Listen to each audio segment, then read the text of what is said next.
What's going on, everybody? John Anthony, Chairshot Sports, a proud Sport Coin affiliate, as always, driven by Zoa Energy. Thank you so much for joining us. This is the NFL Season Prediction Show. We are 24 hours, probably less than, to kick off. I know I've been counting down the days. I'm sure these two gents have as well. If it comes to when it comes to football, if you see my shows, these two gents have been on here. First off, my brother from another mother, my man Matt, from the We Bleed Purple podcast with Coach Wilcox. Everything you want to know about the Ravens, and afraid to ask Matt what's going on.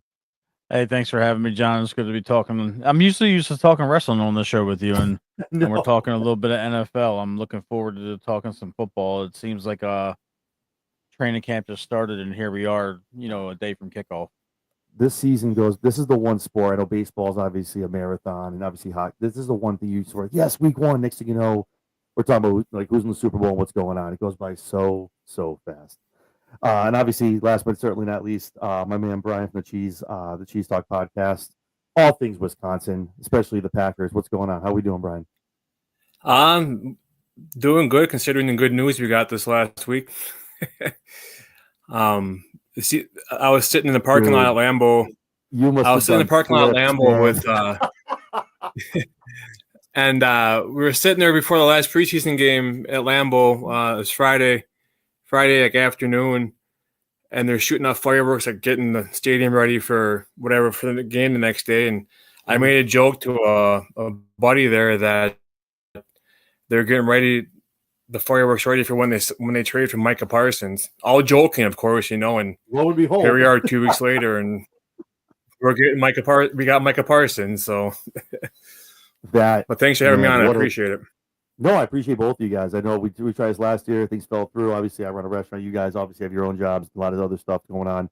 I'm glad we were able to put it together and make it happen. And like Matt said, like it's usually always wrestling with me, so it's always good whenever I can talk football, sports, and get kind of out of that job. Genre and get into football. So right on. Yeah, so pretty much obviously 49ers fan here, Packers fan, we have a Ravens fan. So what I'm going to do is obviously I'll break down the different divisions as we go through. When your team comes up in that division, we'll talk about it. I'll let you kind of talk about your team, how you see it going down this year, floor, ceiling, that kind of stuff, and your predictions for where they're going to end up at the end of the season. Hopefully the Super Bowl. All right, cool. So let's just kick it right off. Let's start with the AFC East. For me, I think obviously the Bills here get it again for the sixth straight year, 13-4. They have a really good schedule. They have to run through obviously the Dolphins twice, the Jets twice. Those are some easy wins for them. Very soft schedule. Very soft schedule. But surprisingly here, I have the Pats here second, 11-6. Because hear me out. May, I think, is built for this. He's going to be good. They also have a soft schedule as well until the second half. So the first half is decent for them. And also, Vrabel gets you 3 wins at least. Those games last year they could have won, the stupid mistakes, just not being sharp and focused, Vrabel gets you those wins. And again, you're playing the Dolphins, you're playing the Jets. I mean, those are some automatic wins there for them. And then the Dolphins 8-9, Jets 7-10. Fields, I think, is going to be good in New York. But again, their first year there, learning the system. And McDaniel's in Miami is on the hot seat before we even start the season. I mean, I feel like they don't come out the gate hot. That man's out of there.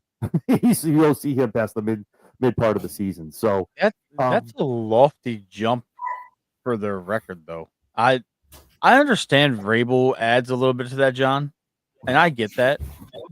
But you're talking about a team that didn't even win five? What were they win 3 games last year? No, they doubled. So it was 6 last year. Okay, 6. I mean, you're talking about essentially doubling from last year. Drake May might be a good quarterback, but in the not a good feeling. I looked at the schedule. I'm looking, man. I got a good feeling. If you look at their offense, they don't have even a mid-tier tight end. Hunter Henry is. Oh, hey, come on! Don't show a little love to Henry. Come on, man. I like him. He's okay. I like him. He's okay. Yeah. But he's not up there in that upper echelon. And what are you getting out of Stephon Diggs? Because if it's a wild card, I think you guys are everyone's very, very much underrating what he's going to do. I know he's coming off the injury. It's going to take a week or two. He's in all fairness, he's on his 4th stop. I know. I'm telling you. And it seems like he has problems with the quarterback everywhere he goes. Whether it's Kirk Cousins, whether it's Josh Allen, CJ Stroud, or now you got the young kid. I don't know if he had that many problems with CJ Stroud because he tore his ACL there. But yeah, it wasn't. I was gonna say it wasn't long. They have no other wide receivers but him. Their running game is going to be improved with Trevion Henderson. Very much so. But you're talking about a 5-win jump and a playoff spot. That's a lot. So according to the rank, well, we'll get into that when we get down. I don't have them making the playoffs with everything going on with everyone else's records. They'll be on the outside looking in, but we'll talk about that as we go on. But yeah, I just think I think Diggs is going to give you a lot more than what everyone's giving him credit for. And as far as obviously the issues he's had with quarterbacks, I think he's buying into the Vrabel system and what Vrabel's selling over there, and I think he knows that. And if he wants, again, like you said, to the point, it is his fourth stop, and he's not getting any younger. He needs to be successful somewhere, grow some legs, figure it out, and be successful, and not have these bitching problems. I'm a Diggs guy. He's local. He's local to me. I'm a Diggs guy. I was a fan of his in Maryland. Yeah, and he played high school ball not far from me. So like he's a home state guy, but let's just call it a spade a spade. He's a malcontent everywhere he goes. He's cool until May starts throwing the ball to somebody else consistently. Yeah, every down, give me the ball every down. Every play he thinks he's open every play. Yeah, and, he does. And when it comes to the AFC East, the Bills, like it's crazy how there's no parity in that conference in that division. It's either the Patriots for 20 years or it's the Bills for the last 6 or 7. Yeah, there's no parity. I hate the Bills. Oh, I hate the Bills. Brian, I see the Bills coming out on top there. Oh yeah, I do too. I mean, if I played the NFC South and the AFC East, that's 10 wins off the bat. Jesus Christ. Yeah, the South is horrible. When did we get to that? Talking about that division. That place is horrible. They're jacked up. Oh man. Awesome. So move on to the North. We good? I'm telling you, watch. Yeah. Clip this, man. I'm telling you. Someone, what is this? DC came in here giving me 8 wins. I don't know. More than 8, man. Hate the Chiefs more than the Bills. I think everyone hates the Chiefs more than whatever team you don't like, man. The Chiefs just automatically default to number 1. The thing is, though, the Chiefs win, and they win Super Bowls. I hate the Chiefs as well, but their fan base is arrogant because they're a mini dynasty. The Buffalo Bills have no claim to winning anything ever in their life. If you look at Bills Mafia, you'll think they've had like 3, 4. They can keep on jumping through flaming tables, buddy. They can be Spike Dudley all they want. I know there's gonna be someone who brought this back into wrestling. All right. So the AFC North. So here I have the Ravens. Here I have them going 14-3, running away with this. They have a great schedule. I think Lamar comes out here after what happened last year. I think he has something to prove as far as MVP stuff. And I mean, their team is built. You got Henry. They're looking great.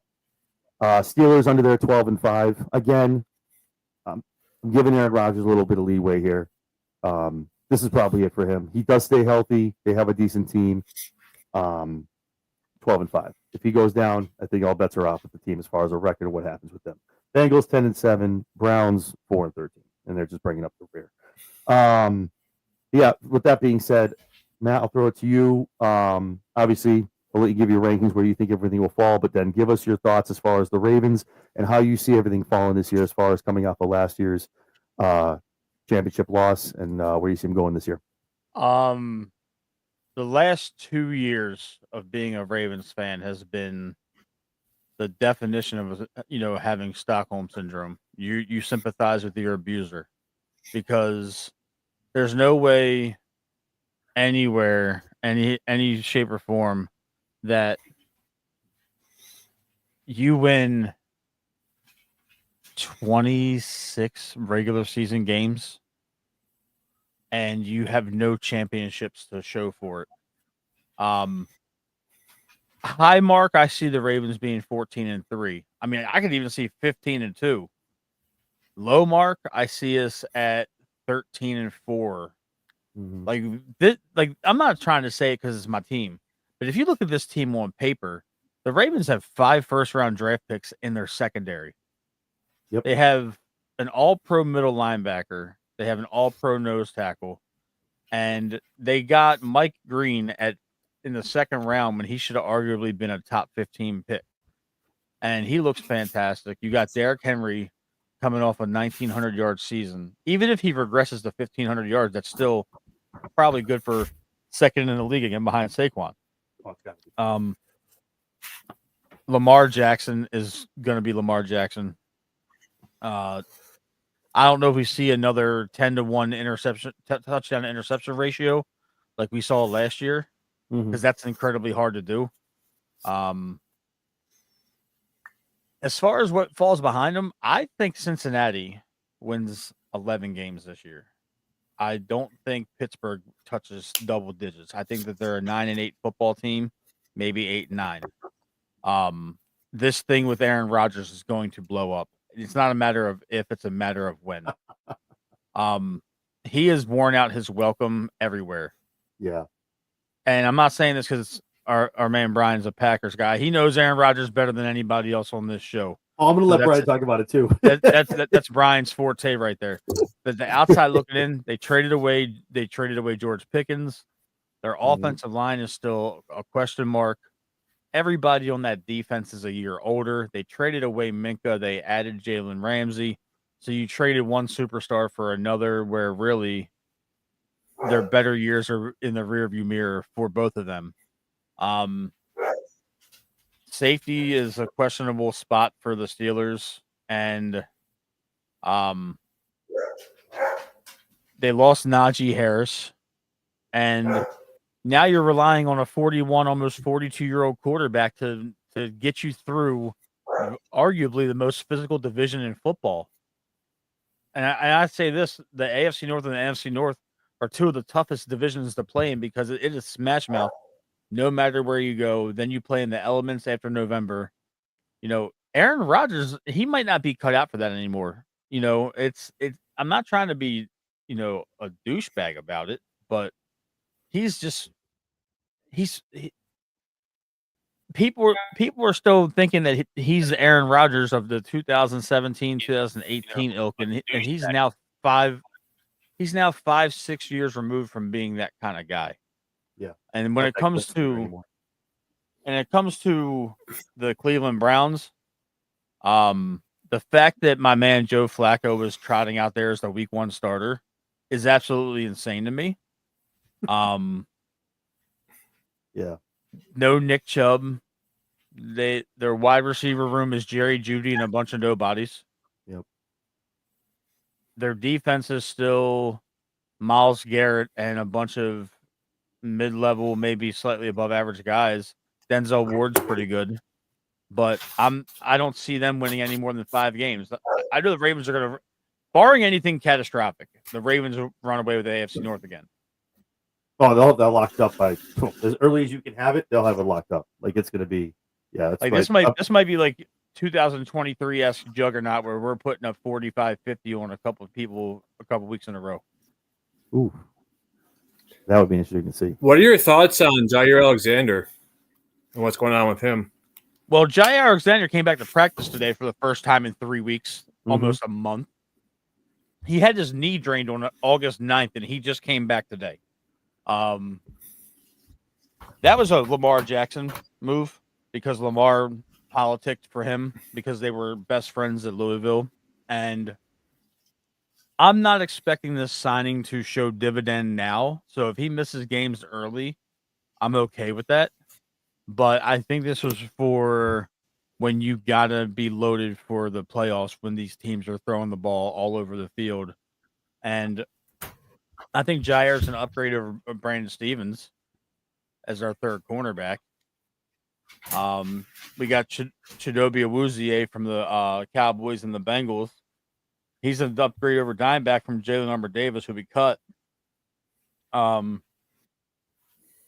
But if Jair is anything like he was before injuries started taking their toll, we got a borderline all-pro cornerback playing cornerback 3 for us. But he hasn't really done a whole lot because he's been hurt the last month. So I don't really have like a full thought on him.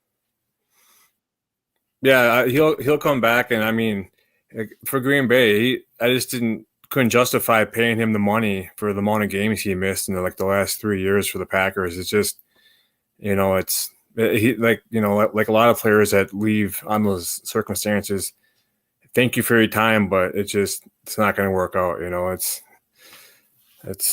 He was a great player, but he just, like you said, he was always hurt, and we had to do something about it.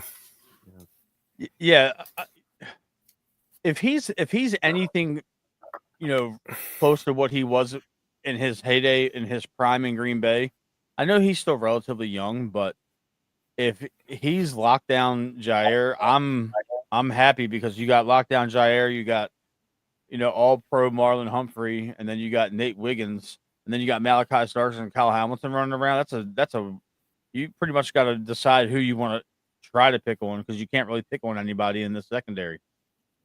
Right. Ryan, some of your thoughts as far as I know Matt alluded to a little bit as far as obviously Aaron Rodgers, Green Bay, it was synonymous for so long. We've seen what's happened. Obviously now he's found a spot here in Pittsburgh. Just some thoughts, obviously you seeing him week in, week out, as we all have, as far as you covering that team as close as you do and have. Do you think this is the spot where Aaron kind of sees the writing on the wall, or does that ego knock it out of his way and kind of blows it up again here with the Steelers? I think it's his farewell tour. Mm-hmm. He's got all the teams, his former teams on the schedule playing for the Steelers this year. So, I mean, again, with him, thanked him for everything he did in Green Bay. Awesome quarterback, one of one in my eyes for his interception to the touchdown ratio was just out of this world. Smart thrower. But, I mean, wanting $55-60 million a year in Green Bay and to show nothing for it, I mean, you gotta go with youth, And I think at the last few years, I think he was like, people were walking on eggshells in the locker room just to try to appease him. I mean, you think about it, he had his receivers, he had Devontae, he had Jordy, he had this and that, and you had guys that, I mean, their lives are out there. Like, if I catch balls from Aaron Rodgers and I'm one of his targets, I'm going to get paid. So whatever he wants me to do, I'm going to do. I just think that he brought towards the end a different attitude to the locker room, which I don't think really rubbed off the young guys the right way. And I just think it was time for him to go. I mean, obviously, what we got in Jordan Love, we would have risked losing him to keep Aaron Rodgers. And I don't think the Packers made a bad decision by letting Aaron Rodgers go. Love is, I think this is, I'll talk about more when we get to that division, but I think Love, this is a kind of a come out year for him. I'm excited to see what he's going to do over in Green Bay because, that was a great decision to go with Love and not lose him to stick with Rodgers. Same. Yeah, absolutely. Yeah. So to the AFC South. Green Bay's vibing right now. Yeah.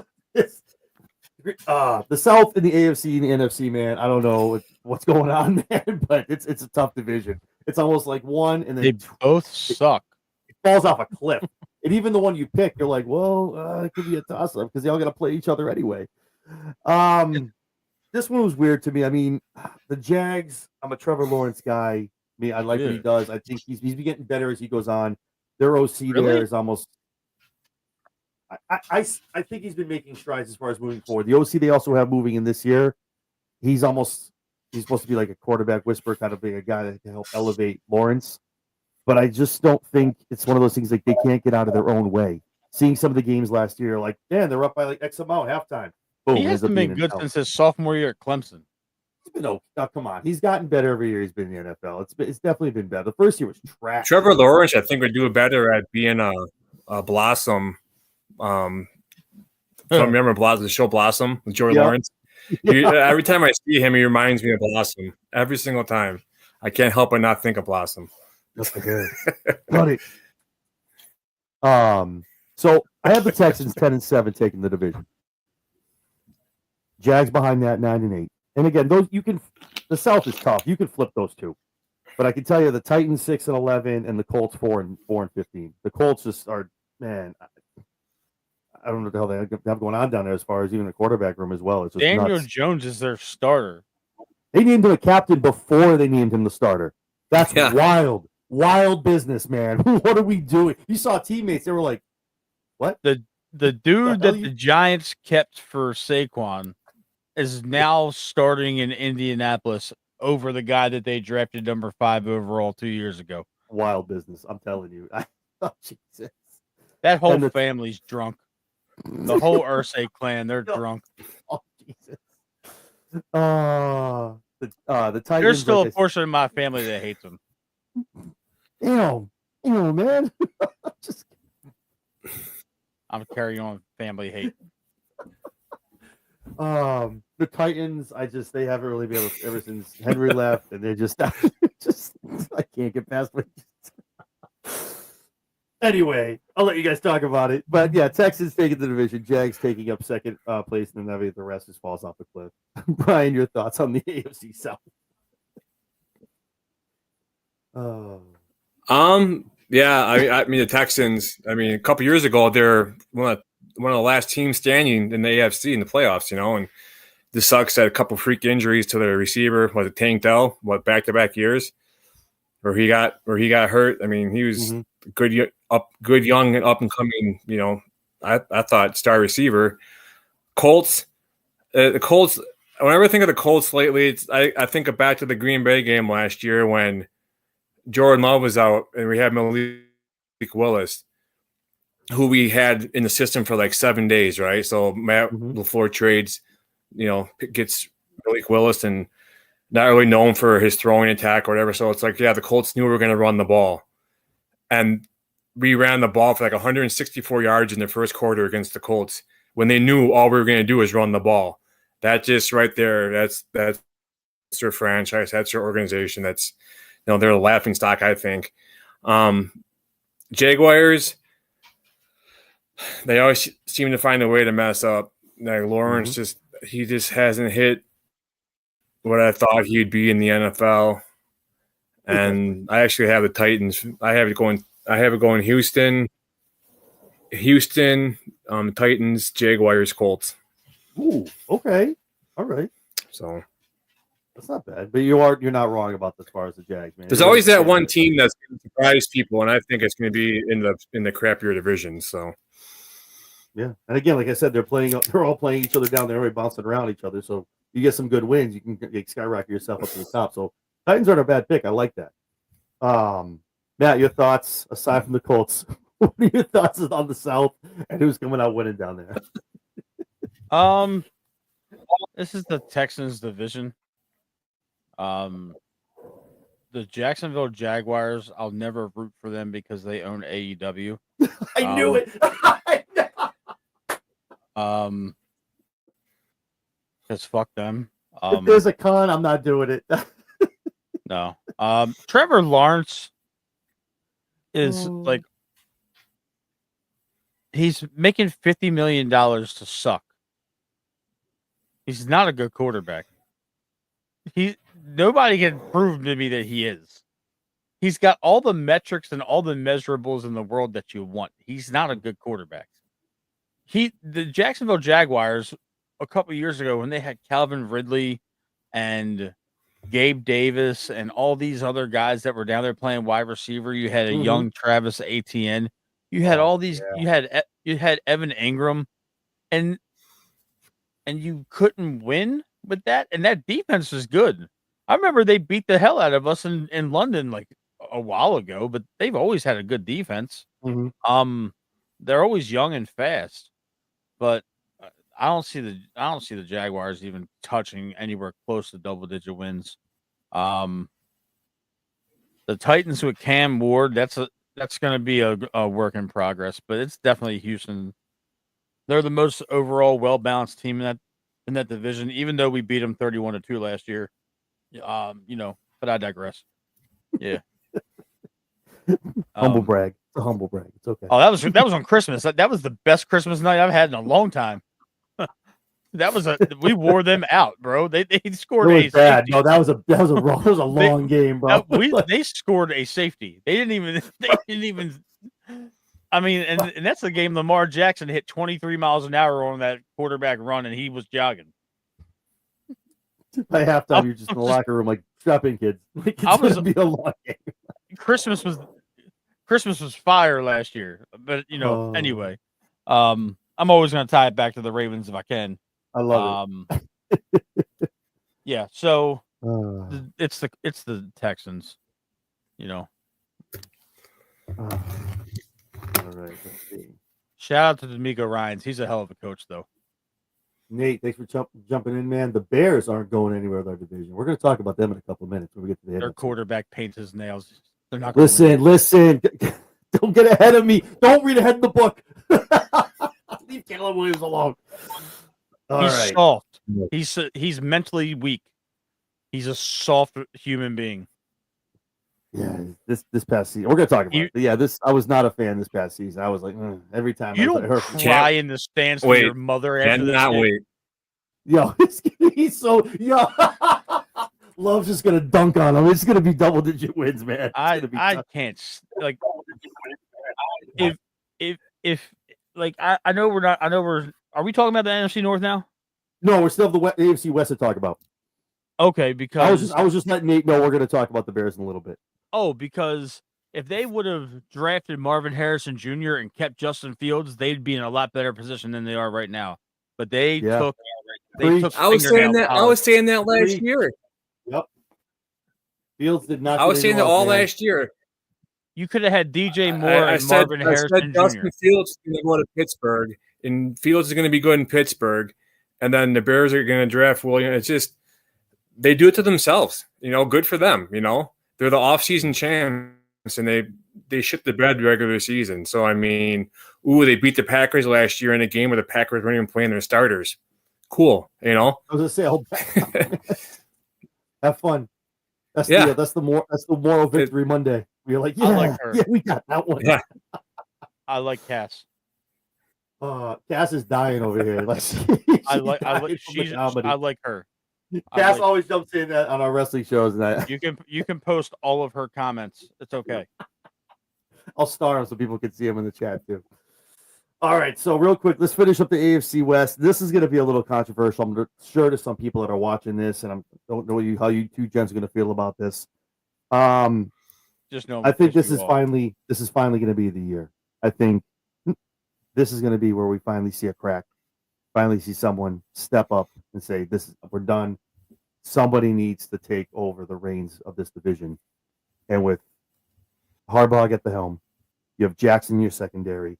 Hampton is a house running behind the O-line. I think the Chargers, not by much. I have the Chargers here taking the division at 13-4, and the Chiefs 12-5 right behind them. And then Broncos 10-7, Raiders 6-11. But I think the Chargers have the makeup with Harbaugh, with what they have on offense, defense, and again, Harbaugh. You saw what they did last year. They're just going to build on that, keep going.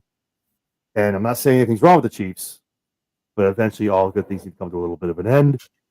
Again, nothing bad. It's one game. I mean, they start with each other this week anyway. And that's going to be a very telling game in its own right. And as far as where this division is going to go this year. But I have the Chargers winning the division here, just beating them out by that one game. And this week could be that one game. We'll see what happens. Your guys' thoughts on the West, and could the Chargers overtake the Chiefs, or the Chiefs kind of make it business as usual and walk out with the division? Matt, I'll start with you. This division, the AFC West, is the Chiefs to lose. I understand the Harbaugh thing. I get it. It's like Baltimore Ravens, the West Coast out there.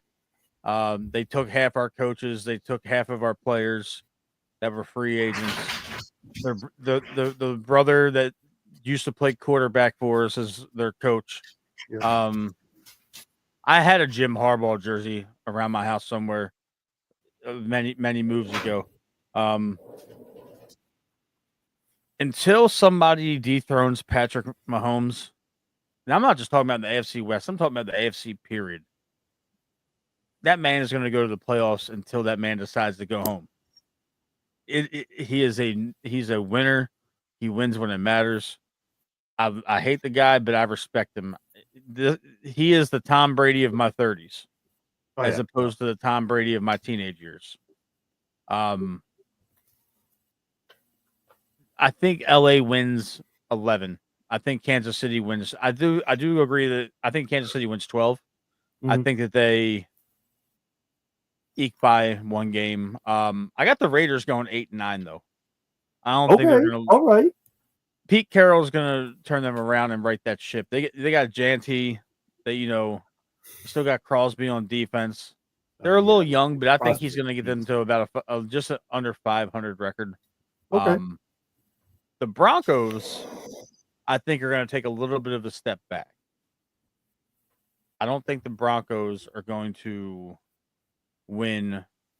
I think they're going to be a 10-7, 9-8 football team. Yeah, that's what I'm feeling. Because now the tape's out on the Sean Payton Denver offense. Yeah, saying Bo Nix, exactly. Yeah, everyone knows what's coming out now. Now they know. Everybody knows what's going to be happening. Plus, they went from Javonte Williams to J.K. Dobbins, so that's not really much of a change. Right. They're similar backs. Yeah. So I'm gonna fall on that. At least in the AFC West. Okay. No, it's not bad. Like I said, it is. I'm not saying like it's like the Chiefs just fall apart. I'm saying the Chargers eke it out. Like I said, this week's game is going to be very telling. And if they play them hard, and let's say they come out with a win, I take week one with a grain of salt now, John, because week one's essentially like the fourth preseason game for almost everybody. None of the starters played. This is gonna be the first time we see these starters together for a lot of these teams since last year. Yeah, fair point. Not wrong. Brian, some of your thoughts? As much as I hate to say it, Chiefs, I have them going, 1. I got the Chargers at 2, Broncos at 3, Raiders at 4. I wasn't too impressed with G&T. I don't know if he's going to be able to make it as a effective running back in the NFL. I hope he does. But like the Chiefs got to come to an end. Somebody needs to do it. Whether it's anybody.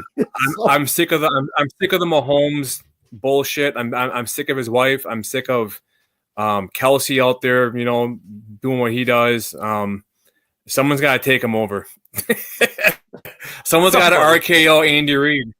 There it is. He knew to throw the wrestling in there. He knew. Give him the jelly destroyer. Don't you even do it. John, don't you even do it. Let's go there, Matt. No. Nope. I refuse. I haven't been on your wrestling show since then. No. Oh, that's messed no, up. I don't know. I mean, it's a division where, like last year, it's the Chiefs. It's going to come. I mean, I think it's going to be the Chiefs and the Bills in the AFC championship, like every year. But I think this year it's going to be the Bills finally being able to beat the Chiefs.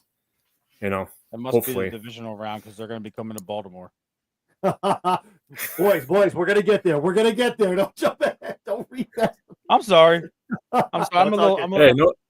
It's all good. No, guys, I love it. That's why I love all three of us talking, because all three of us are very passionate about our teams. I love it. Awesome. So I'm on that island. I got the Chargers here. Okay, we'll see what happens. I like it. All right, let's jump over to the other side. Let's go to the NFC. Let's start with the NFC East. Obviously, Philadelphia is here. We got Philadelphia 13-4 here. This is, again, one of their the division to lose. Commanders obviously had an amazing season last year. I have them coming at 11-6. They have Debo. It's Ty McLaren. Obviously, you have Daniels. I mean, the team's going to be great. Kind of picking up where they left off last year, 11-6. Cowboys, obviously, what's going on over there. And yeah, 7-10, and the Giants 3-14. Because the Giants, I don't know why they're showing up for games. But yeah, but the Eagles division to win 13-4, and the Commanders pulling up the second place there at 11-6.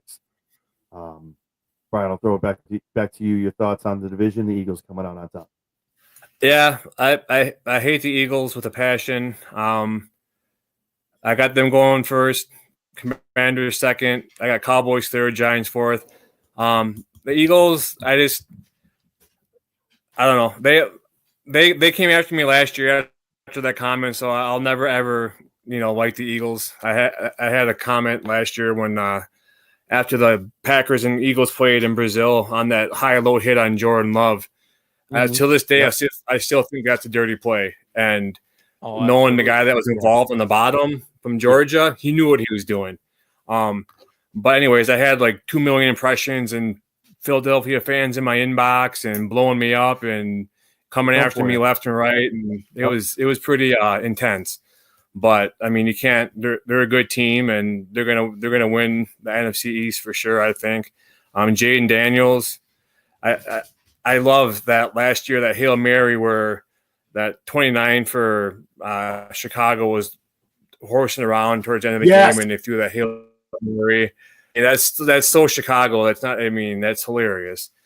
The Cowboys, no idea what they're doing there. Obviously, what happened this last week with us getting Micah Parsons it sucks to lose Kenny Clark, but 4 years age difference, 3-time All-Pro, you need him, Mr. All-World, defensive player. It's one of the things you hate to see happen, but in the end, it's gonna hopefully better your team. And Jerry Jones, I don't know.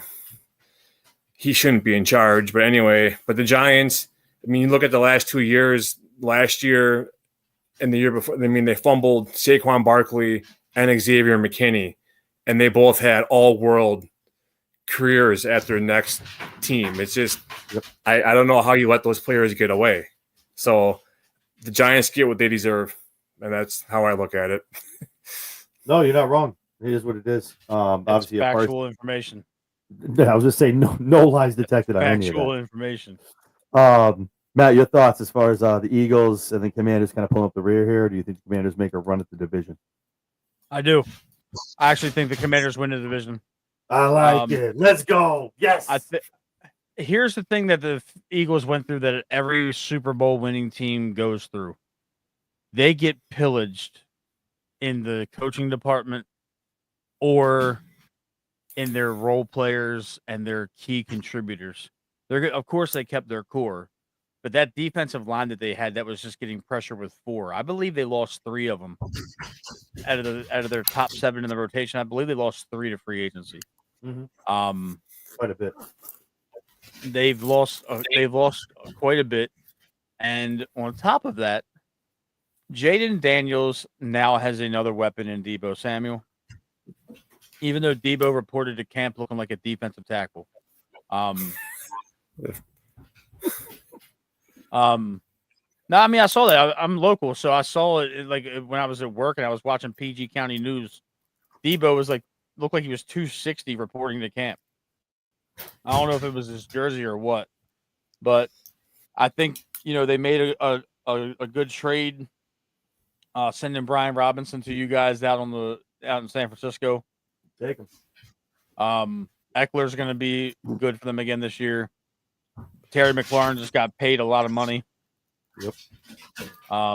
The defense is still the defense. They got a really good defense out there. So I think that they're going to win the division at 13-4. I think the Eagles are going to come in at 12-5. The Cowboys are going to. I looked at their schedule earlier. I could see Dallas winning like 6 games. 6-11 seems to be their speed. Jerry Jones has dementia because there's no. You want to talk about someone drinking? There's no, this is alcohol-induced dementia because there's no way his family or his kids are letting him. Okay, I understand that Michael Parsons wasn't going to sign a long-term extension there. Mm-hmm. Jerry Jones wanted to do some cornball shit and negotiate a deal without his representation. So you were trying to fuck him. Excuse my language, for lack of a better term. You were trying to screw your best defensive player, who is arguably still a top 5 pass rusher in the NFL when he's healthy, and you trade him for arguably one of the best run-stopping nose tackles in football, and just 2 first-round draft picks. Buddy got fleeced Yeah, I was because Micah surprised that the Parsons. take back was so little. Micah Parsons is going to go. He's not only did he get paid 188 million. If his back issue isn't an issue anymore, and he can get that corrected at some point, Micah Parsons is going to make a lot of plays for a lot of people in Green Bay. He's because if you look around at the offensive lines in the NFC North, the Lions are the only offensive line worth a shit.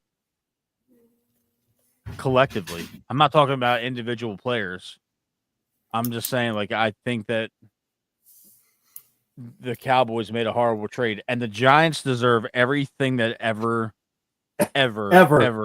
get.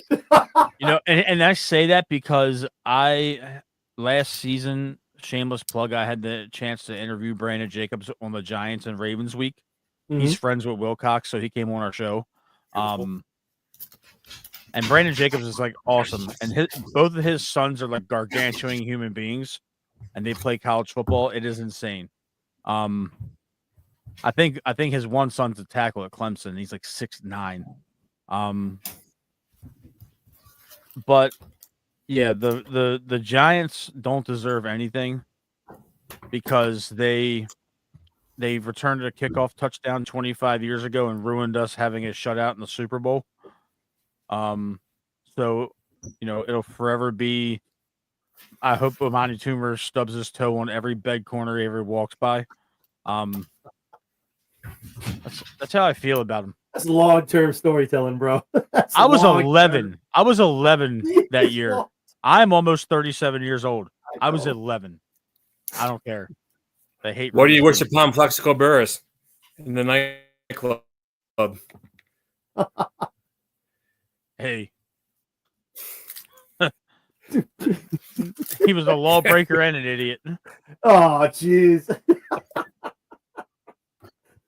I mean, come on.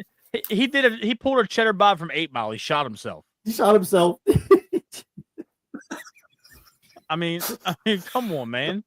Like, what are we talking about here? So as I heard that he couldn't get out of his sweatpants, he shot himself. I'm like, 8 Mile? What is that? Is that some really take off on cheddar? You got a 6'5" cheddar bob going to a nightclub in New York.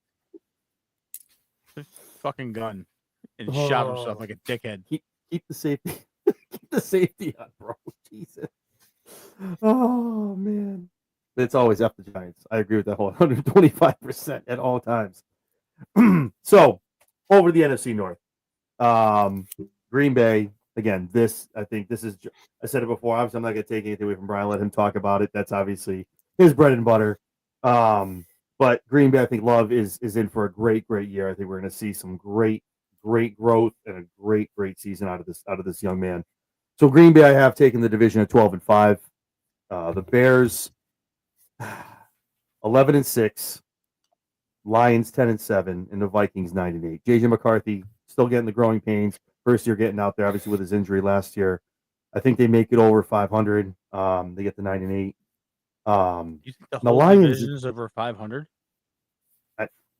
Listen, man, I'm looking at schedules. Is that even possible? They don't have. If you look at the three of them, okay, take Green Bay away because that's all strict talent. The Bears don't have a hard schedule. Neither does the Lions or the Vikings. It's not crazy. And the Vikings, I think, will get enough to, again, playing where they play. They play the South. They do things like that. Yeah, over 500. Oh, yes, sir. Just a prediction. What am I? I'm just a lowly podcaster. What do I know, man? Jesus, I'm looking at strength of schedule. I'm looking at trends. I'm looking at last year, seeing what they got going on. That's all. Look, I'm just waiting for the NFC West. I'm going to piss you off. Oh, I bet you are. You and everybody else when I do these shows. It's great. I love it. But with that being said, we'll go to Matt next. I'll let Brian have the floor here. Obviously, let me know your thoughts about the North, but talk to me about Green Bay, man. Obviously, like I said, I think we're in for a great year. Ceiling, the floor, where do you see Love going this year, and how far can they take them this year as far as going toward the Super Bowl in Santa Clara? There. I think once they acquired Micah Parsons, I think the whole new ball game. I mean, by adding one singular player, if you guys don't know, I can't stand LeBron James, but yeah, he was good at basketball. It's like adding LeBron James in his prime to your defense. I mean, by having him on one side, you're going to double team him. Okay, well, then you got Rashawn Gary on the other side. You're going to double team him. Okay, who's going to protect the middle? I mean, I always said you can't have your cornerbacks chasing the receiver around for more than 4 seconds because they're going to get burned. This allows the defensive pressure to get to the quarterback. Unwanted throws equal turnovers, which is going to make this defense, I think, probably one of the best defenses in the league. And just to pull a quote from Micah Parsons, he said, I'm being in Green Bay, just focus on ball. I'm going to make a break, or I'm going to take a break from everything. I'm so ready to focus on this thing, what it's all about. Here, it's all about ball. They pour everything into this. This is probably what I needed in my life. Charles Woodson, when he was in Oakland, he was getting off the field applications with like Marquise Anderson, getting in trouble with the law. Came into Green Bay after practice. He went to his condo, read a book, did whatever. Look at how he turned out. I mean, this is huge for the Packers. And I think it's, I was saying even before when the rumors were just starting with Micah Parsons, I said, I would agree. I'd be happy with it if they gave him an extension on the contract. Well, they did it, and they gave him a 4-year deal, right? So, I mean, that's huge. And I think it boosts the morale for the team. I really do. The way they received him in Green Bay, the way he's even made quotes about what he first felt like walking into like Lambeau and seeing like, Bart Starr and Reggie White and Brett Favre, all the names that have played there. I think he was taken back, and I think he's in the right place. But saying all that, I have the Packers going. I have them going 11-6. I've got the Lions at 10-7, Vikings at 9-8, and the Bears at 6-11. I think we still have some injuries to figure out with our Jaden Reed with his foot. Just getting some guys healthy and getting the guys on the line to, work together on blocking for Jordan Love. And I think he's going to have a huge year, I think. His 3rd year starting for sure. All right. See, everybody's loving Green Bay. Even though other fans are like, nah, they're going to kill it. So I'm excited to see what gets done over there, man. I'm pumped. Matt, your thoughts on the North and Green Bay? How far are they going? Green Bay is going to be tough. I'm looking forward to that game where we come to Lambeau around Christmas. That's going to definitely be, that could be one of those games where it's just two teams that have double-digit wins that are ready for, hopefully we get some snow at Lambeau. Ooh, yeah. I would love to see just one of those old-fashioned 13-10 kind of ball games. When it comes down to it, I think Green Bay edges out the division by 1 win. I think they're going to be 13-4. I think Detroit is 12-5. I think Minnesota is 8-9, and the Bears will be 7-10. Because the Chicago Bears can't do anything right, and they let Justin Fields go for Caleb. And to be fair, Caleb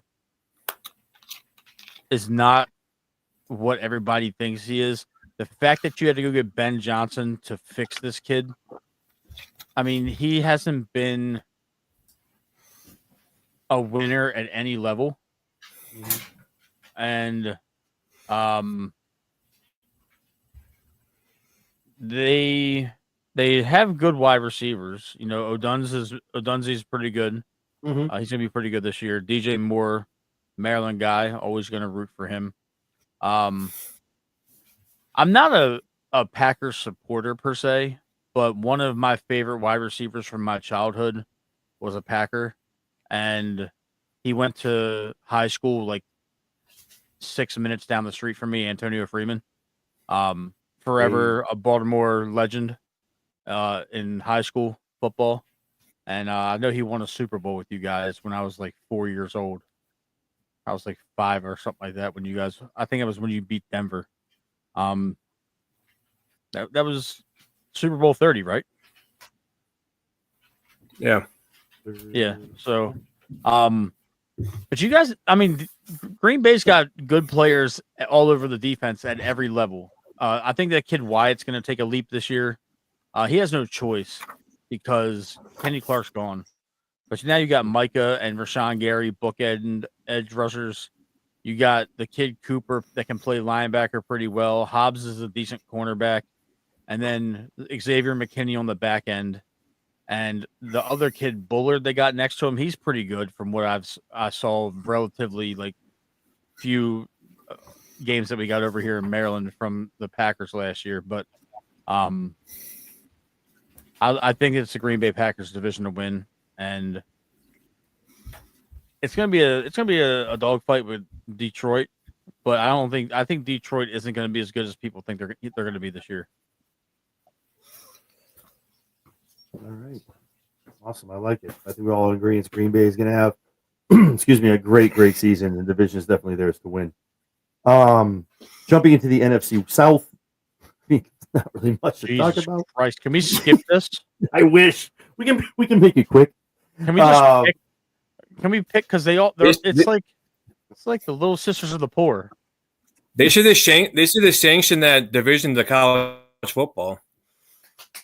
Yeah, whoever's the lowest record, you're bumped out. That's it. You're out. Someone gets elevated from the college. I mean, they're going to run out. They can play in Bill Belichick's division. I think they're going to ruin Alvin Kamara. They said he's going to get 70 to 75% of the running back touches this year. He's going to have 300 carries by week 9. It's going to be nuts. He's going to be overloaded. Jesus. Is there an astronomical? Jesus. It's going to be him just every time running the ball. That's all you're going to see every time watching the game. Do you see what they've done? I want to go first. I'm John. I'm running the show right now. Go ahead. You go. Go ahead. I'm running this. This is my thing. This is my thing. You touch the keys. Yes, sir. Anyway, I'm just joking, but get out of here. Go ahead. Tyler Show looks like he's horrible. That was a bad pick. I don't even know who that guy was. And I watched college football. I was like, who the hell is this guy? Alvin Kamara and that's it. That's all. Yeah, I was gonna say there's not much else if you're looking for another. Olave's one concussion away from having scrambled eggs for brains. And their quarterback room is who's Taysom Hill. That dude plays. It's kind of like the old adage where if you have 2 quarterbacks, you have 0. If you play 4 positions, you don't start anywhere. So, like, Taysom Hill is a quarterback, a running back, a fullback, a tight end, and a gunner on punt team and the punt return. Buddy, he's your gadget guy, man. He's your gadget guy. Yeah. Hey, from the Packers drafted him too. 1977. From 1977. Yeah. Oh, Aaron Rodgers saw that back in the day, and he was like, "Oh, he's a good white quarterback. Let's get him out of here." Oh, jeez. Let's get him out. You know what, though? We don't need this guy. Aaron probably did say that. He probably did. He didn't want to try no ayahuasca. He's out of here. Get him the fuck out of here. You know what I'm saying? So, anyway, Tampa Bay is going to win that division. Yeah. And, absolutely. Yeah. Tampa Bay could win 8 games and win that division handily by like 2 or 3 games. Like that whole division, Falcons, bro. Come on. That whole division is the drizzling shits, John. I don't even know why we had to talk about them tonight. Because we got to go through all 8. Bryce Young looks like he's 13 years old trying to play quarterback in the NFL. Like, and they gave Chuba Hubbard $30 million. That's all you need to know about them guys. And then I will root for Carolina because the one wide receiver, Leggett, that they got, that dude eats squirrels and skunks and shit, and he puts it on YouTube. I'm cool with that guy. Like, I can't understand anything he says. I'm clipping the fact you just said. Is he from Alabama? I don't know where he's from, but it's Jesus. It's I don't know. He's got to be from the SEC somewhere. I mean, he's got to be LSU. One of them. I don't know. I'm telling you, when you get off of this show, go watch him. Go watch the TikTok where he says the word squirrel. This shit is hilarious. So Who is it again? Xavier Legette. I drafted him in my fantasy team because I saw that video right before the draft. I'm writing this down. Okay. I'm Yeah. Googling this guy when we're done. Yeah, it's insane. I thoroughly enjoy watching that video. Football. Oh my god. Bryce like still at Pee Wee. Oh, So but I get it, man. Hey, listen, hey. Well, before I take your thoughts on Penix Jr. from what you've seen. I mean, he looks okay. I was gonna say, I think he's gonna go out there and do a good job. I think it's for Atlanta.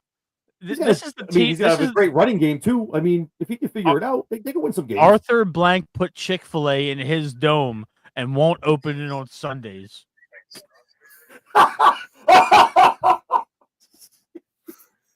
What is going on down there?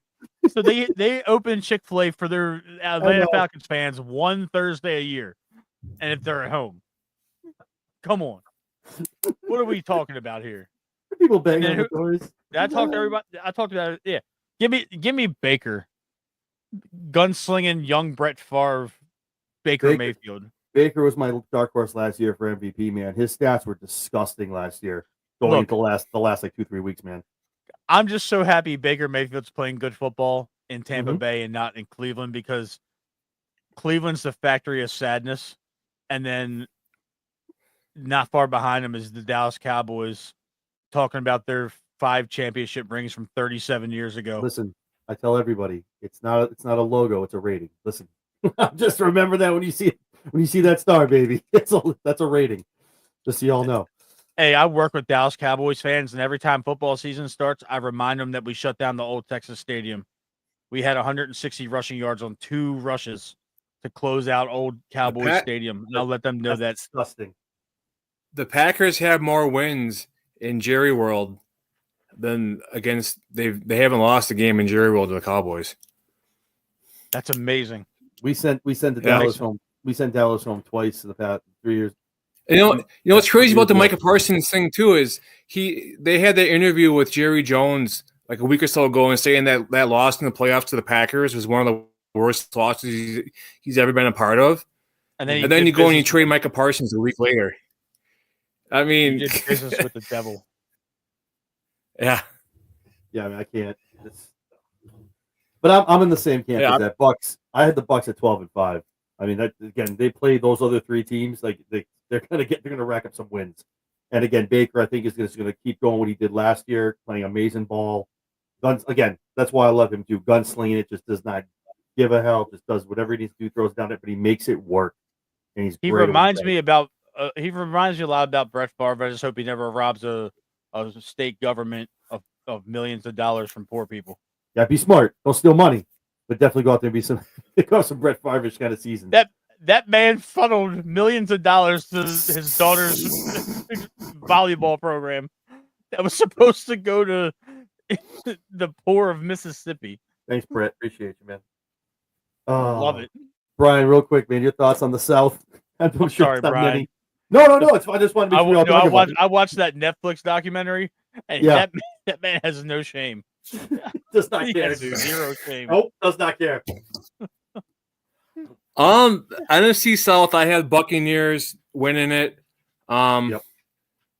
Falcons, Panthers, Saints. I don't know what the hell happened in New Orleans, but they just blew that whole damn team up. And it went quick too. They're contending, and then they weren't. It went by quick. It was wild what happened on that. It's just crazy. Carolina, Bryce Young looks like a little toddler out there trying to run around and throw the ball. He has no help. He's running for his life. It looks like Halloween every week. Atlanta, he's trying to be was that little guy Gary from Different Strokes? Gary Coleman. Gary Coleman. Yeah, Gary Coleman. My man. On, bro. But I see the Falcons getting finishing second. I mean, I think Kirk Cousins was a bad idea in Atlanta, but I like Penix, not Michael Penis, like everyone else calls him. Yo, that was generational, man. I could not. Somebody walked in there, busted that door down. Get the fuck out of here, bro. You're done. Get out of here.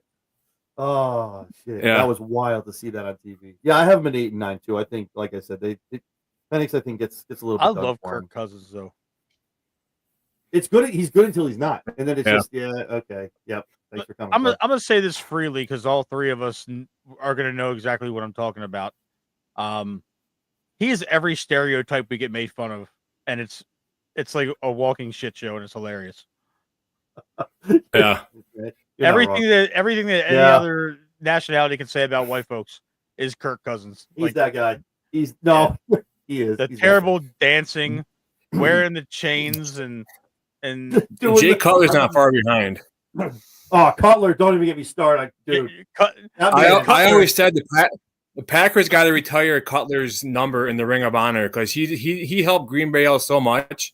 Like he was back in it when he played for the. He definitely had money on the other. He was like Charles Woodson always said. Jay's going to be Jay. We're going to get the ball. We know we're getting the ball, and that's no lies told. You know. Jay Cutler was a frat boy playing football. It was as long as he did, man. He just kept running him out there. He married a country singer, got divorced from her, didn't give her shit, and now he's like playing professional cornhole.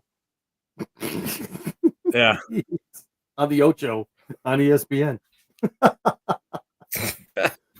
Oh Jesus! All right, these guys live a wild life. Imagine, dude, just living that kind of life. This is, oh man, I'm telling you. Oh, he wakes up on vibes, man. That's about it. NFC West. I don't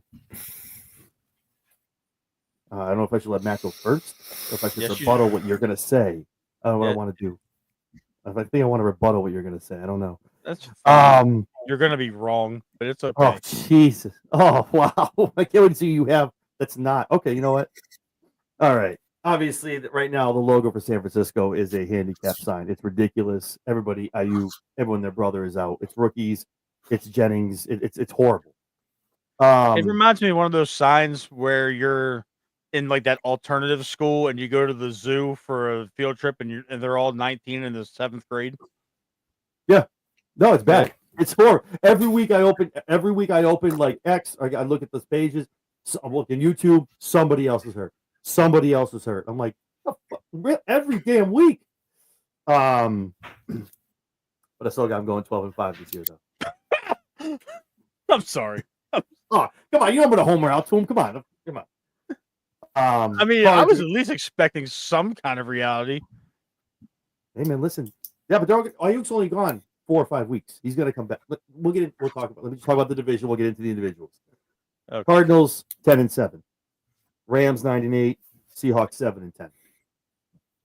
That's how I have the division working out. Matt, I'll let you talk a little bit about how you see the West going down over in the NFC. You're not going to like me. I love you, man. You can have an opinion. Okay. I'm not an AEW fan. So the thing is, it's an opinion, but it's based in facts, so it makes me right compared to what you're 12-5. Yeah, 12-5. Be real. Let's go. Be real. Half your offense has been shot off the field. Whoa! Hey, that's not even funny. First of all, I know what you're doing with that. That's not even cool, man. Wrong term. Wrong, dude, bro. That's not even cool, man. Like, I'm around people that shoot other people every single day. Yeah, that doesn't make it okay, man. Come on, man. Who got robbed and shot? Come on, man. It's like, dark humor. Go ahead. Ricky wants to forgive that man. Okay. You process of alone, man. Jesus. Go ahead. Okay. Seahawks 11-6. Oh my God. Okay. I'm a Mike McDonald guy, first and foremost. Darnold's gonna get out of here. Darnold has JSN. Darnold has Cooper Kupp. Yeah. He has not prime Cooper Kupp. He's got like Timu Cooper Kupp right now. Don't sell it to me like you got Rams Cooper Kupp until he sucks. Okay. Kenneth Walker, Zach Charbonnet. They got a good offensive line. They got a good defense. My guy Mike McDonald is going to have them playing stout defense over there this year. I don't know anybody on the defense, and I quite frankly don't care. But they're going to win a lot of games. And if Sam Darnold doesn't do it, it's going to be Jalen Milroe. No. So 11 and 6. Chalk it up right here, buddy. Okay. You All right. you guys are going to go 10 and 7. Okay. And then I got Do you have the Cards last? I have the Cardinals last. They might win 5 That's fine. games. I kind of figured how the rest of that shakes And out. I got the Rams going 8-9. Yeah, see, I had them going 9. I think they kind of get it on the positive side. But no, honestly, all joking aside, I can agree with your points as far as the Hawks. Their defense is going to be stout. It's going to be stellar. That's going to keep them in a lot of games and win a lot of them. Also, it's still Sam Darnold. There's no offense over. I know who Sam you just Darnold looked good in Minnesota last year. Okay, Minnesota. John, Okay, come John, on, man. Dude, John, be we're reasonable. gonna revisit this in week 3 or 4. We're gonna talk about this. Like a mid-tier quarterback is going to a weaker division and playing, California School for the Blind secondaries. Like what are we? I'm clipping all this shit. Oh, I love it. Flip it all. It's okay. No, I love it. We're gonna go, baby. I'm so excited. It's okay. I just want you to know that it's okay that you guys are going to finish second to Mike McDonald's Seahawks. He's changing the culture out there. It's going to be Ravens West in the NFC. He's got some of our coaches. He's got some of our players. It's going to be okay. I just want you to know that, missing the playoffs is not going to be as bad as you think it is. You'll get it like the number 15 draft pick. You'll be eligible for one of those Ohio State wide receivers next year. Okay. All right. Or if you guys really suck, you can get Arch. Fuck you. Get out of here with that bullshit. Now we're not friends. We were cool up until you said that. Hey. It's all right, Brian. Arch or Aller or the Sellers. No, we're good, thanks. Take someone for That's the right. line. You got Brock. That's right, baby. In Brock we trust, baby. Let's go. Brian, your thoughts, man. How do you see the NFC West shaking out? I think you guys are probably gonna shoot me for this.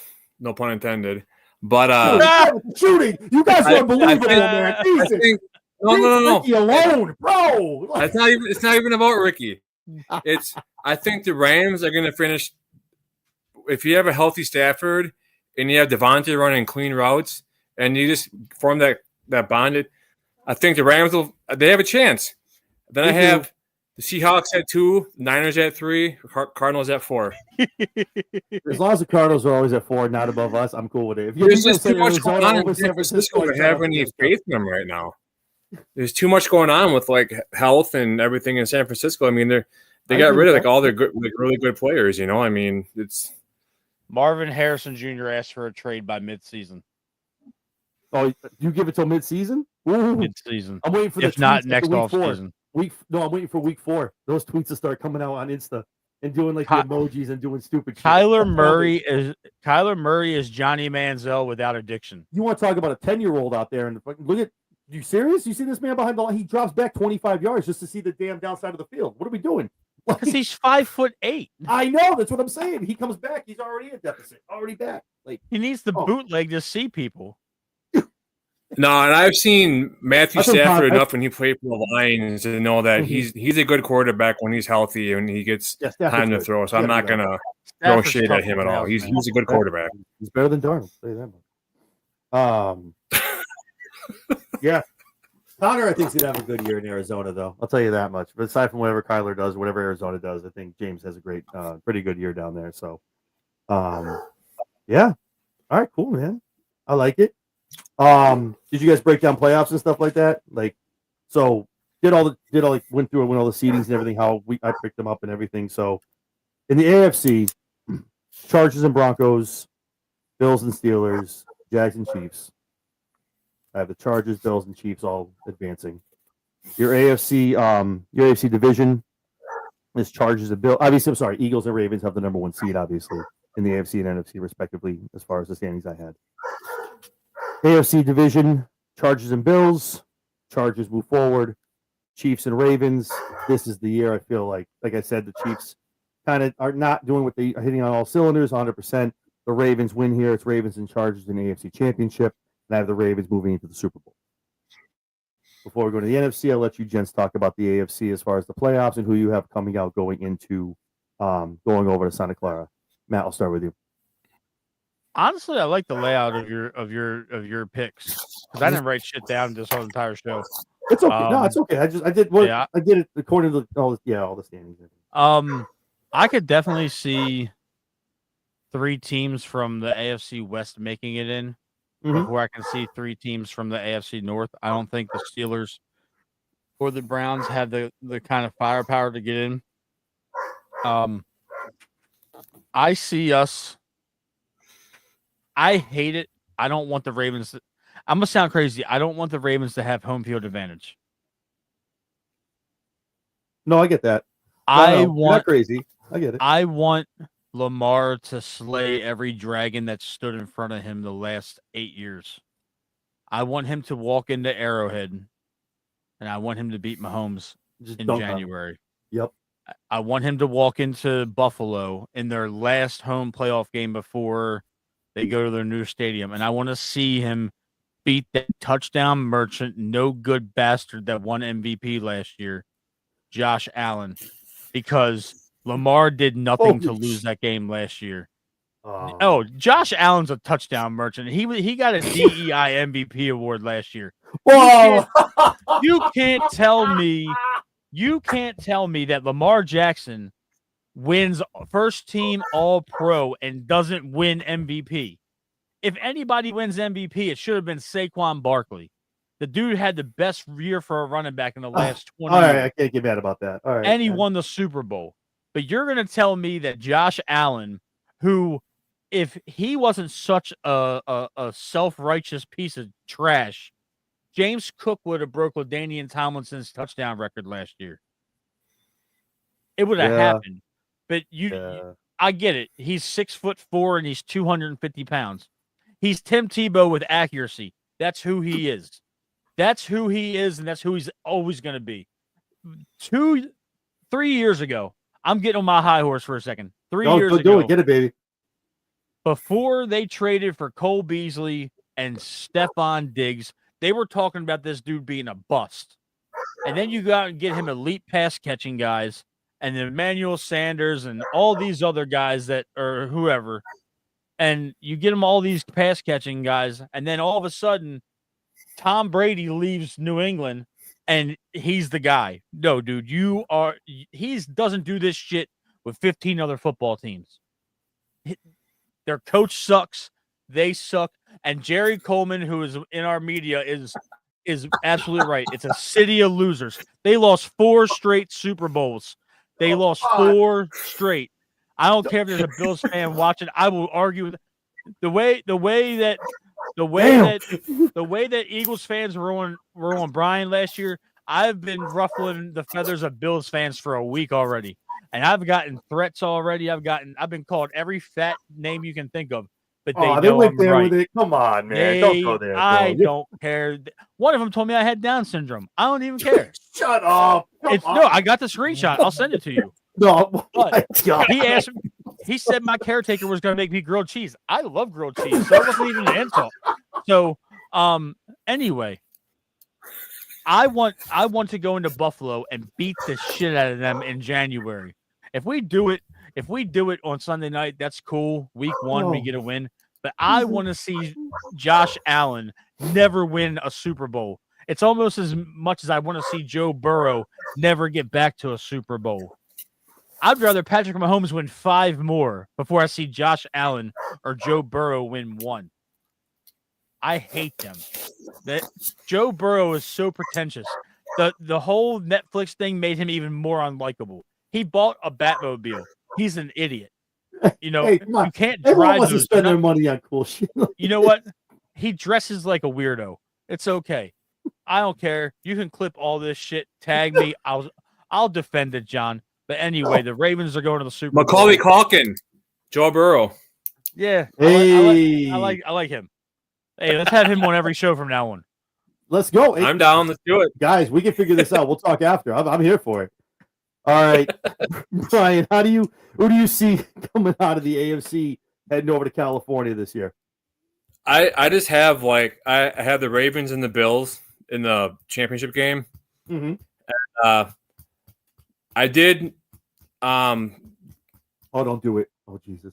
It's okay. I respect his opinion. No, It's okay. You know, I think the Ravens pull it out. At some point, Lamar's he's got to at least sniff a Super Bowl, right? Please. He's had all this. He has to. I mean, only problem I have with that is I have them going against my underdog Packers. So I mean, I'm always going to have the Packers, going. And I think they have a legit chance of coming out of the NFC and going to California against the Ravens. And I'd have the Packers winning, of course, and that's where I stand. I mean, I was going to pick the Packers to go, but I was going to pick it like the other way around, obviously. But like to shit on Josh Allen one more time, he is to the MVP what Jelly Roll is to wrestling. Yeah. And Post Malone. My next door neighbor is a Buffalo Bills fan, and I love her to death. Oh. But when football season comes around and she puts her Buffalo Bills garden flag outside, and I got to see that shit in front of my house. Like our houses are connected, so it's I love her. Like she's an absolute sweetheart. I don't know what happened. But I don't think there's any team that is a clear dominant favorite in the NFC. Like that's going to be a dogfight from week 1 to the Super Bowl. Yeah. Like there's a couple teams that you can say might be borderline juggernauts. Like your Detroit, your Philly, your Green Bay, objectively speaking, in those terms. Mm-hmm. But the AFC is it's like a buzzsaw to get to the Super Bowl. Yeah, it really is, dude. And it always is. It seems like. Mm-hmm. But I truly believe that it's going to be a Ravens and Packers Super Bowl. And I want to preface this by saying, I agree with what Brian said in terms of us meeting.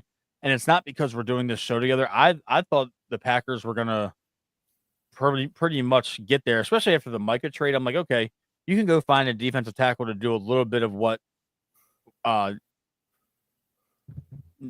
Neal did. But you can't just Micah Parsons isn't available every day. Right. And Rashawn Could you Gary, imagine if the Packers had Joe Barry as a defensive coordinator? They'd be having Micah Parsons taking reps with the fucking cornerbacks, playing D-back, Oh. The thing is, they need to do with Micah what they did with him early in his career in Dallas and move him around that front seven.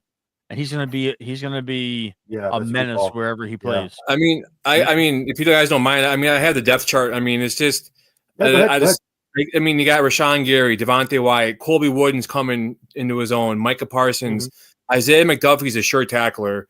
Quay Walker, he's gonna be lights out here pretty soon. Edgerrin Cooper, then you got Keyshawn Nixon, Nate Hobbs, McKinney, and Evan Williams.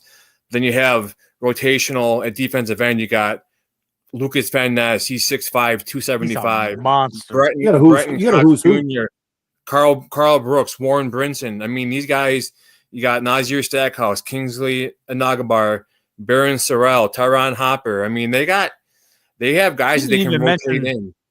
You didn't even mention Brenton Cox. Yeah, I did. Brenton Cox Jr. Did? Oh, yeah, Brenton Cox. Okay. Yeah. That's why I said it's a who's who. But then again, Florida. I don't know how to take it because, last year's, everyone's like, "Oh, the Packers they drafted Jordan Morgan, what a bust." Okay, then you see training camp and you see Lucas Van Ness lighting up Jordan Morgan, but then Jordan Morgan's one of the top-rated offensive linemen in the preseason as far as team-wise throughout the whole league. So it's like, what did we really see? Did we see Van Ness beating Morgan and then Morgan being good? It's just, I think there's a lot that we're going to see this year that's just going to be, for the Packers fans, it's going to be awesome. Everything's starting to fall into place, And the thing is, Brian, I feel the same way about the Ravens in terms of their pass rush now. You have Kyle Van Noy, who found the fountain of youth, coming here. Yeah, no shit. Odafe Owe had 10.5 last year. You have Mike Green that they drafted in the second round, who looks he showed like he's gonna be really good. He's aggressive. He's fast. Then you got in the rotation, you got David Ojabo and Tavius Robinson, and it's just like the only weak spot that I see on our defense is I don't even see a weak spot. Now, when I look at Green Bay, I was looking at your depth chart earlier, Brian, because I knew you were going to be on the show. You guys are stacked at the front and at the back. I think your linebackers on the inside are good, but they're smaller. You know what I'm saying? So, I don't know if you guys are going to necessarily. There's no big running backs in the NFC North. Aaron Jones is small. Yeah, I was just saying, none of them are really that. DeAndre Swift is small, and Yep. Jameer Gibbs is small. But you got a Quay Walker. His side to side speed is phenomenal. I'm not. I'm just saying though, it's like level. Yeah, you got fast running backs to get to the outside quick, but you have linebackers that can collapse. Yeah. He's definitely right though. There's no houses going north and south on you. Yeah, they're definitely going to go outside and bounce. Yeah, to use my division as an example, for the longest time it was Joe Mixon, who was 6'1", 240. Yeah, and then you had Najee Harris, 6'2", 230, and then you had Nick Chubb, who was 5'11", but 230. And then the Ravens have always had, Gus Edwards, and now they got Derrick Henry. I don't even know how he's as fast as he is for his size. It's freakish to watch. But I was looking at that. I was like, damn, they're a little bit on the smaller side, but your edge rushers and your size up front is going to definitely help mask a lot of that, because Wyatt's a bigger dude. I think he's like 310, 315. And I know the dude Wooten is over 300 pounds, I believe. And Parsons, Gary, and Van Ness on that rotation with those other guys you were talking about. I mean, that's a good pass rush. I'm honestly hoping if that late season game between Baltimore and Green Bay as a preview of the Super Bowl. Yeah, I was kind of joking too, with Mark Murphy stepping down as president of the Packers and having Ed Policy come in, which is Carmen's son, right? Carmen Policy from the Niners. Mm-hmm. Right. I was like, he's this is his first year. He's gonna make a splash. Not even 3-4 days later, Micah Parsons is coming to Green Bay. Another thing too, I guess, if you guys don't know, I did have a chance to go this year to the NFL draft in Green Bay. It was an awesome experience. The first night I went, met up with a couple of content creators that I do podcasts with. Second day I went was Saturday. I brought my two sons so they can experience it. And just overall, I mean, within the 600,000 plus people in Green Bay, in a city of, I don't even know how much, there's a third of that our population in Green Bay is. It's just crazy. All the different fans, how nice all the fans were, fans from all over the place. It was just awesome, So awesome stuff, man. I'm glad you get to enjoy that. I hope they bring one up here, man. Like, I'm gonna have to travel for one or something. Maybe they're not bringing it to Foxborough, but maybe New York or something. I got to get to one. It's in Pittsburgh next year, isn't it? Ooh, might be able to get out there. Yeah, I got to get it when it's close. Yeah, it's like to compare it to wrestling, it's almost like that's like a mania. You're going to a draft. That's nuts. Like, that's a whole deal. It's a 3-day weekend thing. I got to go.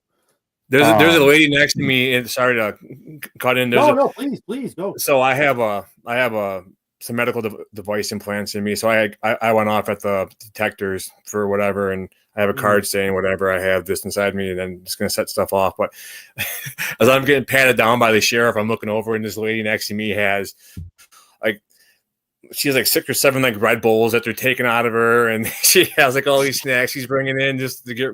Oh, you can't bring it in. Right in the garbage it went. Wow. But it was quite the experience. It is pretty cool. It's cool to go there. So yeah. I heard it. I definitely. If you can go, I've heard it's an experience to get to. I've heard it's going to be awesome. If I would have went, I would have regretted not going. That's all I need to hear. Now I know I need to go. If I can get to Pittsburgh, I'm in there. I got to go. Going to Pittsburgh sounds awful, though. It's a draft, though. Come on. I went to Jersey for SummerSlam. Do you think I want to go to Jersey? No, but I went for SummerSlam, so it's okay. Jersey at least has normal looking people.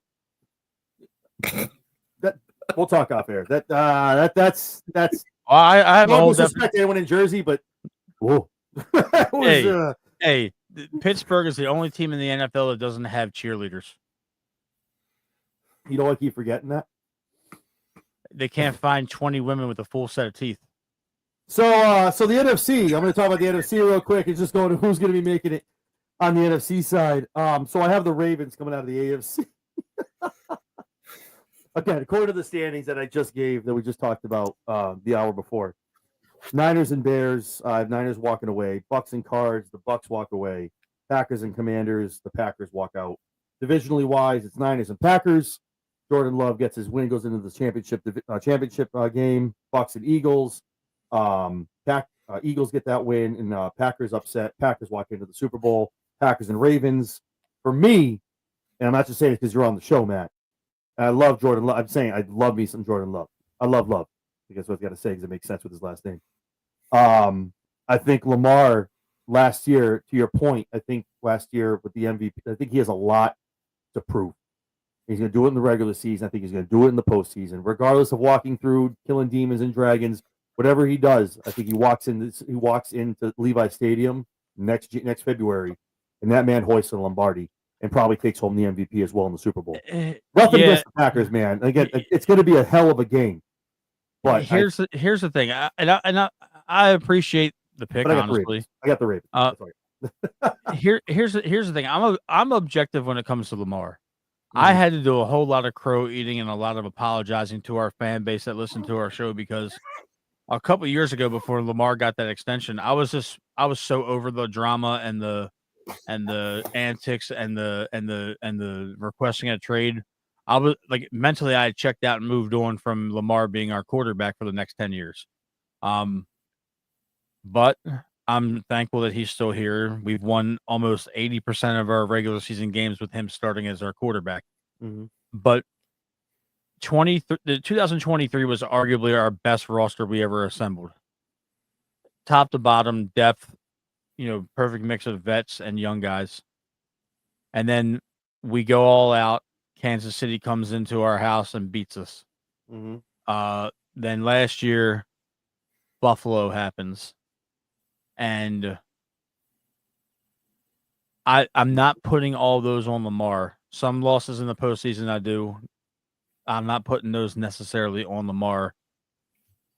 But at the end of the day, if Lamar doesn't get a Super Bowl win before he's done, I would struggle putting him in the conversation as being one of the greatest quarterbacks of all time. Because to me, I understand quarterback wins aren't necessarily a thing to get you into the hall. Mm-hmm. But guys that didn't do it shouldn't be held in the same regard. Now, I know there's guys like Trent Dilfer that won a Super Bowl. Guys like Eli Manning who were relatively pedestrian except for those two games really that defined his career. Yeah. Those catches though. But Lamar might be one of the greatest football players that has ever walked this earth. But if you don't get it done in the big stage, right, you're in that next tier down. I will never put Dan Marino ahead of guys like Elway or Favre or Rodgers or Drew Brees or you gotta get the rings, man. You gotta ring. Get a ring. Phillip Rivers is a phenomenal quarterback for close to a decade, but to me, he'll never be in that upper echelon. He's got plenty of kids, just not enough rings. If he had as many Super Bowl rings as he does kids, he'd be a legend. First, all ballot. But to me, between 23 and 24 and this year, with the expectations that we have in this city and nationwide now, with the big news, with the big sports publications being behind us, eventually you got to think that this might be who he is. And I don't want to be a detractor to Lamar because I think Lamar's a fan. He's amazing to watch play. On TV, it's one thing, but to go to the game in person, it's completely different. But you can't You got to win. This is, to me, he's Steve Young. To me, he is Steve Young. Whoa. Okay. Phenomenal Okay. phenomenal for his era, ahead All of right. his time, Mm-hmm. mobile, smart, makes plays, Mm-hmm. but he needs to get that off of his back. Get it off, get that ring, and then you could be pedestrian the rest of the way and you're still a Hall of Famer. But that's just where I'm at with that. I'm sorry to kind of go off topic, but No, it's fine. No, I mean that's you know, what my pick is. It's but I think Patrick, that's what I'm saying though, to your point. I think last year, I mean, we don't know what happened behind closed doors. I mean, maybe hell, you and Coach might know a little bit more as far as what goes on in the Baltimore locker room than me and Brian know. But I'm sure when that vote comes out and you see what you see, it's all talked about, and Lamar's like, really, okay, and that pushes you through your off season, that pushes you through your workouts, and that pushes you into your next season. I hold a lot of this on Harbaugh Mm-hmm. because the 2023 AFC Championship game, that year you set the single season record for rushing yards by a team. And then you run the ball 6 times in the AFC Championship game when the Kansas City Chiefs couldn't stop the run. You wanted to sit your nuts on the table, and you wanted to try to beat Andy Reid at his own game, and he smoked you. Mm-hmm. And then last season in Buffalo, he didn't get out coached. We just turned the ball over. You can't turn the ball over and win the game when your defense is not forcing any turnovers. It's opening up old wounds because I was not okay for a long time. But yeah, Lamar's got to get it done. And this year, there's no excuse. You have Derrick Henry, you have Justice Hill, you have a healthy Keaton Mitchell. They have the team. You added DeAndre Hopkins. The offensive line is still a work in progress. Yeah, but Lamar will get. That's where the field will take care of him on that. On that defense, you got all pros all over the place. This is the year where if you don't get it done, you really got to question whether this is worth it long term, because a lot of these dudes are going to have to get paid. And the window's about 2 years, because in a couple of years, you're going to have to pay Linderbaum. You're going to have to pay Zay Flowers. You're going to have to pay Isaiah likely. Mark Andrews is due again. You're going to have to pay Travis Jones. Yep. You're going to have to. It's the same with, listen, all joking aside, seriously, same thing with the Niners, man. That window was there for 2-3 years, and obviously Debo's gone. A couple other gents left, and a lot of people are saying the window's closed. Actually, everyone is saying the window is closed. The curtains are shut, windows locked, all that, whatever have you. So I feel that 100%, and we have to look at it and go. And I'm going to relate it to Brian for a second. Because if you look at that offense, Jacobs is getting closer to 30. He's making a lot of money. Mm-hmm. And then you got Dobbs, you got Golden, you got Watson, you got Wicks. All those dudes are young wide receivers. And the thing is, they'll get paid somewhere else. Whether or not they produce, you can't teach speed. All them guys are fast. Golden's a rookie, so you got 4 years of Golden, but Watson, Dobbs. This is things that I've thought over in my head too when it comes to like Wicks and not Wicks, but Dobbs and those good receivers that are coming to their contract year, and you got to figure out you're going to pay them and what are you going to do with them. I mean, do you trade them and get draft capital, or what I'm trying to say, or do they take pay cuts knowing what they have as a team and what they could do together? Like with the addition of Micah Parsons, does the defense be like, well, if I take less money, I know what I'm doing here in Green Bay. This is a good team. We have a chance to, chase a ring. I mean, is that something you guys see as a possibility with some of these teams? Yeah. Go ahead, man. You go first. Go ahead, man. I'm sorry. I want to get this out. No, go Brian, ahead. I can relate to what you're talking about, because hypothetically speaking, both of our teams have a window of 2 to 3 years before you got to make some very tough decisions for some very popular players that you're not going to want to make a decision for. No matter how much the salary cap goes up, you're still going to have to make a couple of very, very tough decisions. One of our teams wins the Super Bowl this year or next year. Now you're going to go to these guys that got a Super Bowl ring and say, hey, take the hometown discount, or let's go for another one, when they can get their Super Bowl ring and then go cash in. So it's a double-edged sword. Chasing the Super Bowl, you could say, let's take some lesser money now, and then we'll revisit this later. But if the Ravens win the 2025 Super Bowl, or the Packers do, or whoever, now it's like, are you going to expect Dobbs and Watson to take $6 to $7 million less to keep the offensive wide receiver room together? Are you going to expect Josh Jacobs to take less money because they seem to be paying running backs again? See, the thing is, I think they drafted Marshawn Lloyd to be that potential down the road, to where if Jacobs does move on after Green Bay, but Marshawn Lloyd, sucked. He showed flashes this preseason, but staying healthy seems to be a problem. I think with the receivers, as I've seen with the quarterback lineage in Green Bay, you don't got to be a first-round receiver. I mean, look at what Brett Favre and Rodgers did with Donald Driver, 7th-round draft pick. I mean, look at Greg Jennings, look at Devontae Adams. I mean, Golden. Look at Golden.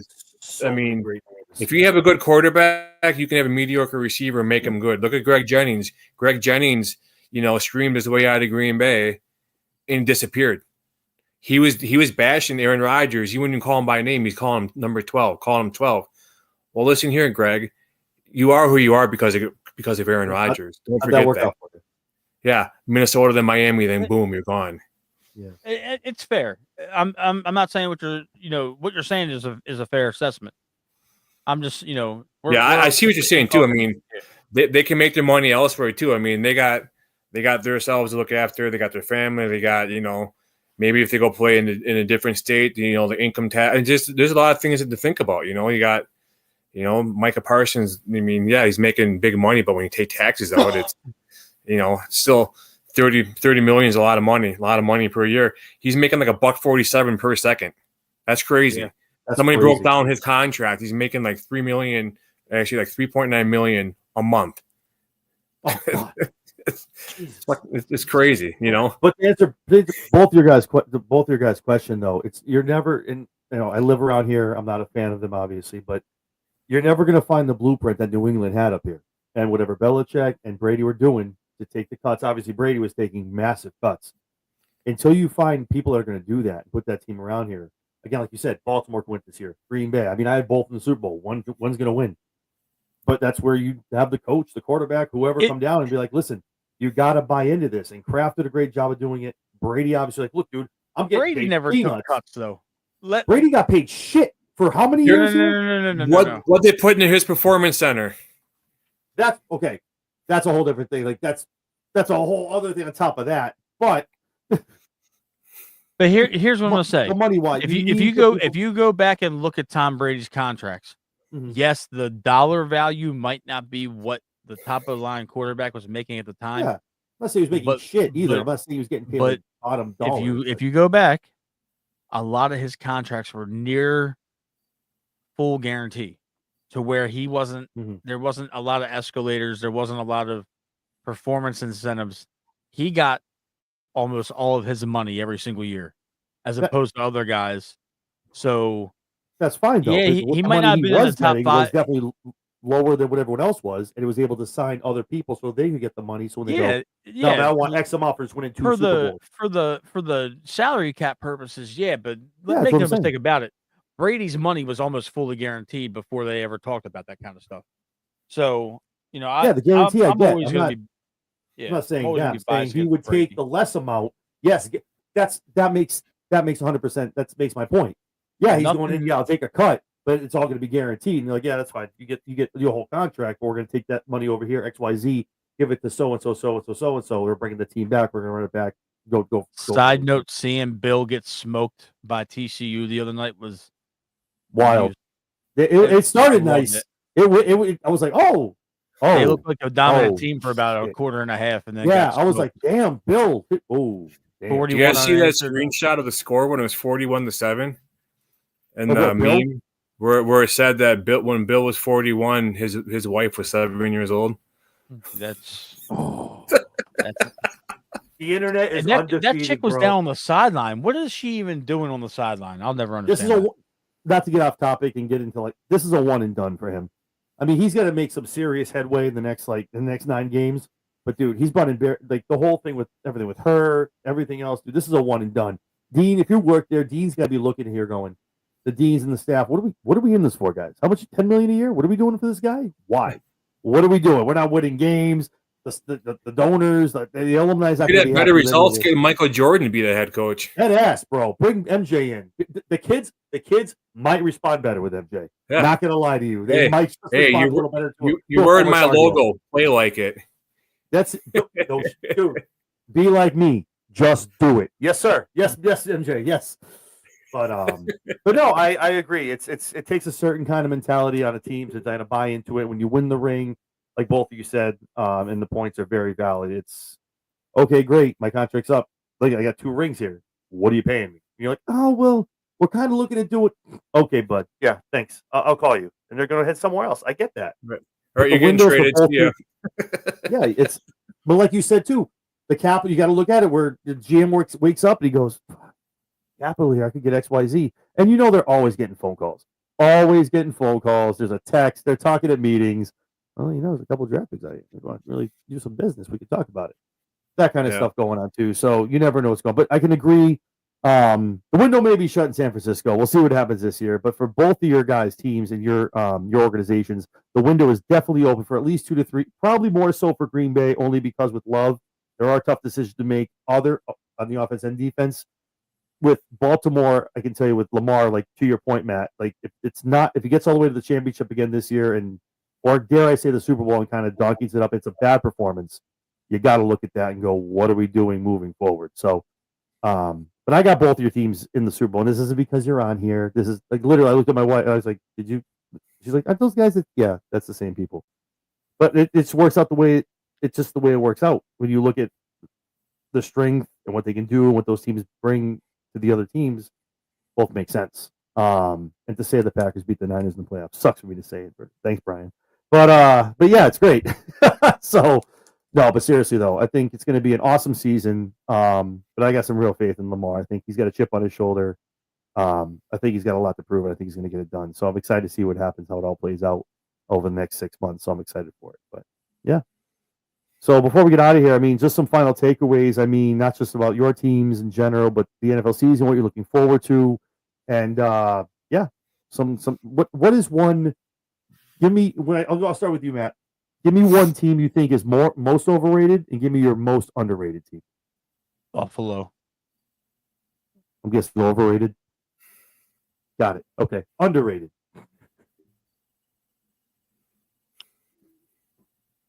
It's tough, right? Seattle Seahawks.